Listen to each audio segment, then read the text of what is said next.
பாலஸ்தீனம்ங்கிறது ஒரு மாநிலமா ஒரு தேசமா எதுவுமே நமக்கு தெரியாது. ஆனால் நம்மளுக்கு தெரியும் அங்கே டெய்லி ஏதாவது ஒரு பிரச்சனை நடந்துக்கிட்டே இருக்கும், குண்டு வெடிச்சிட்டே இருக்கும், நிறையா மக்கள் சாவாங்க. அவங்களுக்கு இஸ்ரேலுக்கும் ஏதோ ஒரு பிரச்சனை. சரி, அது என்னதான் பிரச்சனை அப்படின்னு நம்ம பார்க்கலான்னு பார்த்தா அது ஒரு 4000 வருஷ வரலாறாக போகுது. ஏன்னா 4000 வருஷமாக அந்த நிலப்பரப்பில் தொடர்ந்து பிரச்சனைகள் இருந்துக்கிட்டே இருக்கு. இன்னைக்கு இருக்கிற பெரும்பான்மையான மதங்களாக இருக்குல்ல, கிறிஸ்தவம், இஸ்லாம், யூதம், இந்த மதங்கள் எல்லாத்திற்குமே அந்த ஒரு குறிப்பிட்ட நிலப்பரப்பு ஏதோ ஒரு வகையில் ஒரு முக்கியமானதாக அமையுது. அதனாலேயே அரசியல் ரீதியாகவும் சரி, மத ரீதியாகவும் சரி, அந்த நிலப்பரப்பில் தொடர்ந்து பிரச்சனைகள் இருந்துக்கிட்டே இருக்குது. அப்போ இந்த வரலாறை, இவ்வளோ பெரிய வரலாறு இருக்குல்ல, இந்த வரலாறை ஒரு பெரிய தொடர்ந்து பேசலான்னு ஒரு எண்ணம்.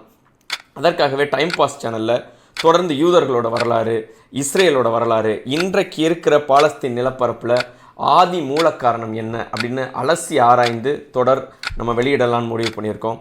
காத்திருங்கள், தொடர்ந்து பேசுவோம்.